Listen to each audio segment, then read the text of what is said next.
Hello everyone. Now we are going to start our new chapter. Who is a contributor?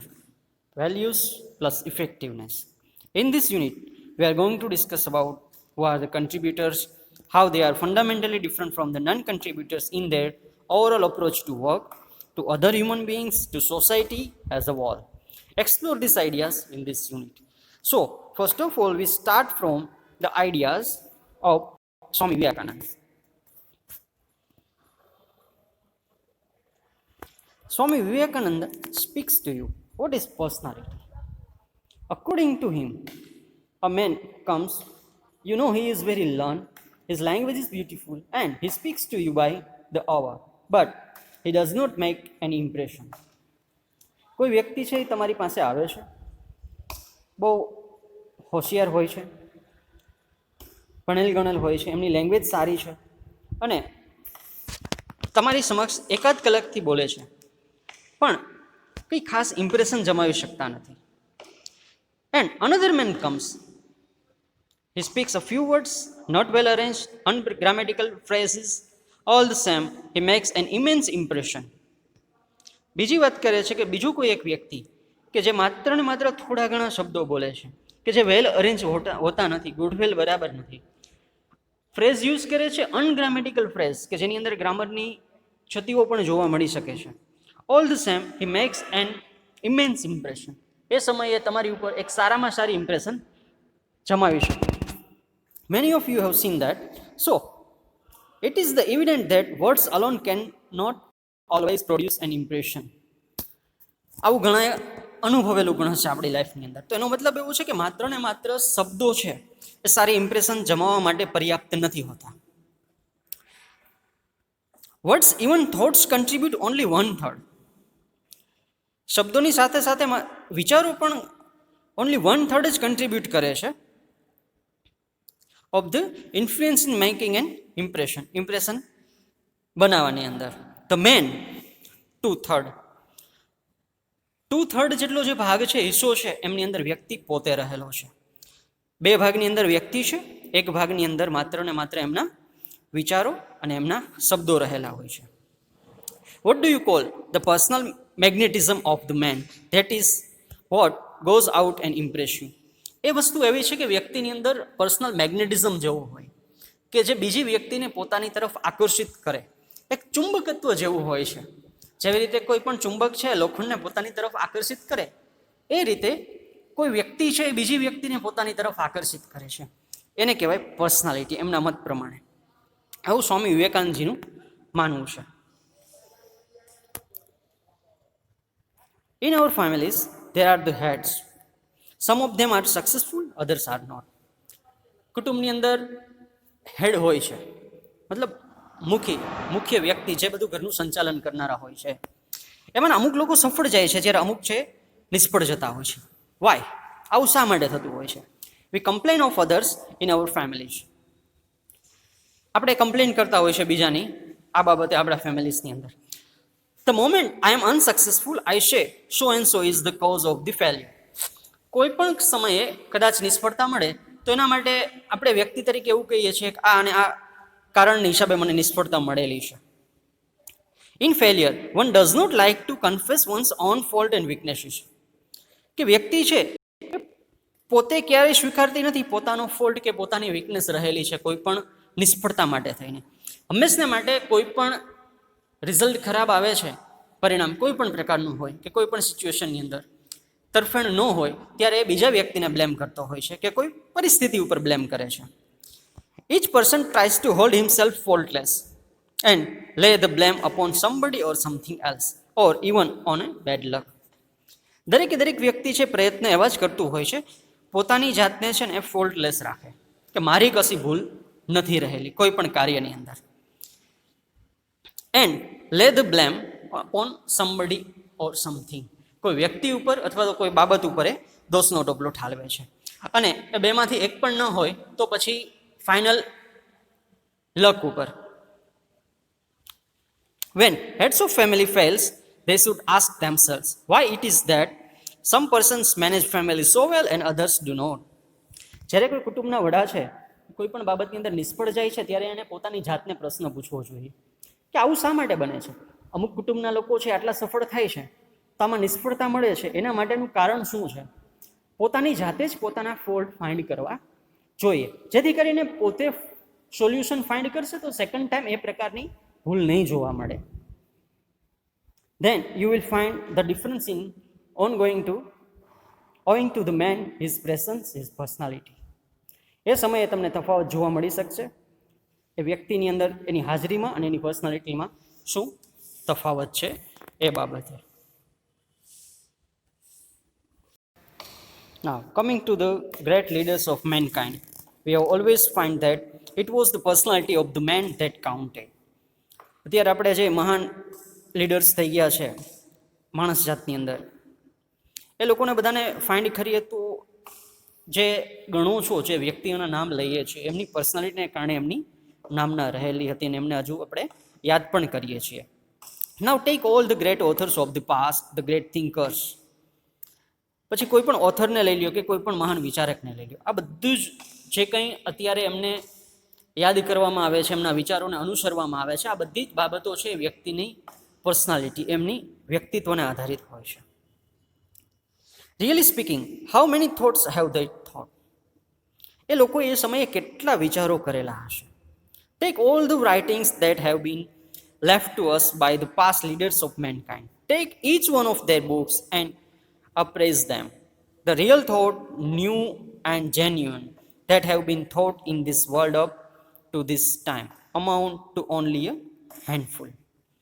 આ બધા મહાન વિચારકોએ જે કંઈ પુસ્તકો લખેલા છે બધાની બુક્સ વાંચવાનું કહે છે, પછી એમાંથી સારા સારા વિચારો લઈ અને આપણે જીવનમાં ઉતારવાના ને આગળ વધવાના છે. પછી એ વિચારો માત્ર ને માત્ર હેન્ડફુલ હશે ને, માત્ર ને માત્ર ગણા ગાંઠા વિચારો તમે એકઠા કરેલા હશે, એમાંથી પણ કંઈક એક અલગ રીતે તરી શકાય એવું કહેવાય છે.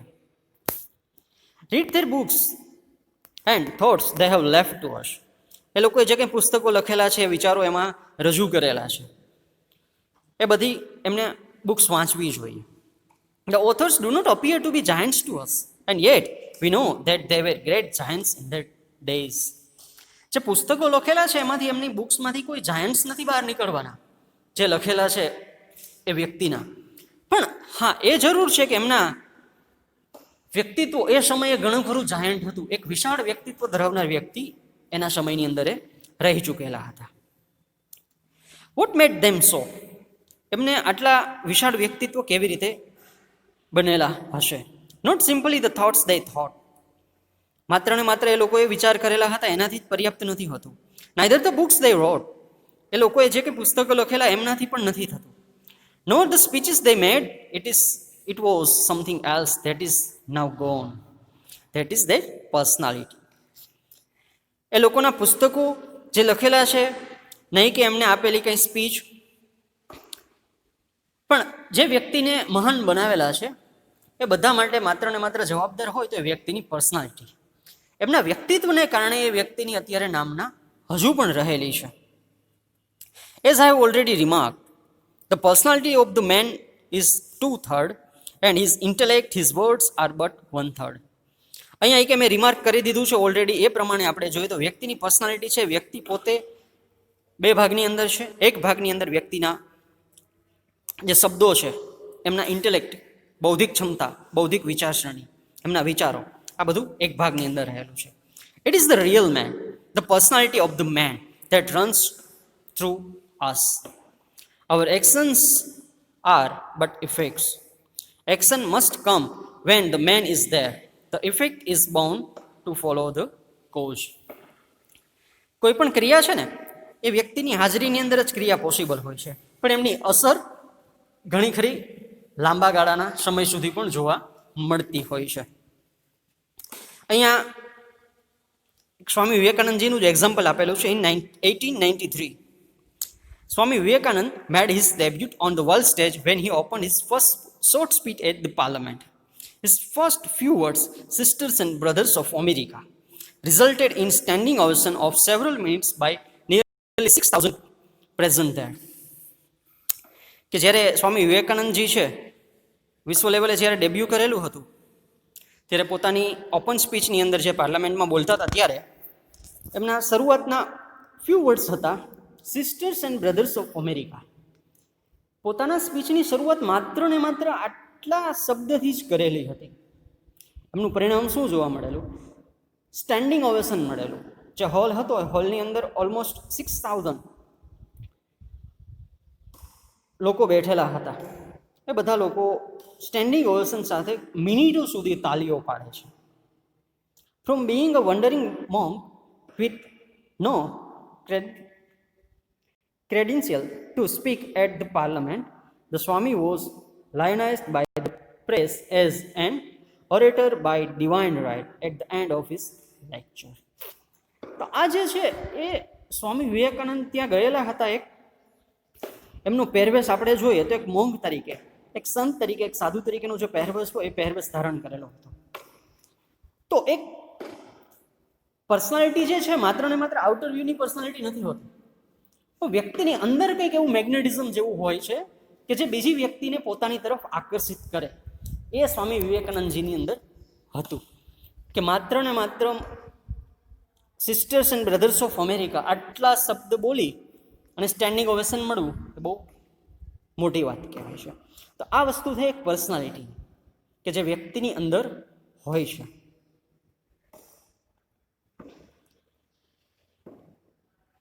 The ideal of all the education, all training should be this man making. મુખ્ય આઈડિયલ છે એજ્યુકેશનનું એવું હોવું જોઈએ કે બધી જે ટ્રેનિંગ આપે એ મેન મેકિંગ હોવી જોઈએ, કે એક સારો માણસ બનાવે, સારું વ્યક્તિત્વ બનાવે એ પ્રકારનું હોવું જોઈએ. But instead of that we are always trying to polish up the outside. પણ એને બદલે આપણે બધા તો એક જ બાબતની અંદર વ્યસ્ત હોય છે હંમેશા માટે, we are trying to polish our outside. કે બહારની જે આપણી બાબત છે, બહારની જાતને આપણે પોલિશિંગ કરવાની અંદર સદાયને માટે વ્યસ્ત રહીએ છીએ. સારા કપડાં, સારો લુક, આ બધી બાબતો ઉપર વધારે ફોકસ હોય છે. What use in polishing up the outside when there is no inside? Swami Vivekananda એવું કહે છે કે જ્યારે અંદરની તરફ જ આપણી અંદર કશું છે નહીં, તો બહારની તરફ પોલિશિંગ કરવાનો મતલબ શું છે? The end aim of all training is to make the man grow. છેલ્લે એમ તો એક જ છે, જે કંઈ ટ્રેનિંગ આપવામાં આવે, જે એજ્યુકેશન આપવામાં આવે, જે શીખવવામાં આવતું હોય એમાં વ્યક્તિનો વિકાસ થવો જોઈએ. The man who influence, who throws his magic as it were upon his fellow beings is a dynamo of power, and when that man is ready, he can do anything and everything in life. That personality put upon anything will make it work. આવી રીતે કોઈ વ્યક્તિની અંદર સારું વ્યક્તિત્વ ધરાવનાર હશે ને તો એક ડાયનેમો તરીકે વર્ક કરશે પાવરના. કે જે વ્યક્તિ રેડી હશે, પોતે જે કંઈ કામ કરે છે એ કરી શકશે, પોતે જે કંઈ ગમે છે એ પણ કાર્ય કરી શકશે. એ ક્યારે? તો કે વ્યક્તિની અંદર કંઈક વ્યક્તિત્વ જેવું હશે ત્યારે આ બાબતે આગળ વધતું જોવા મળશે.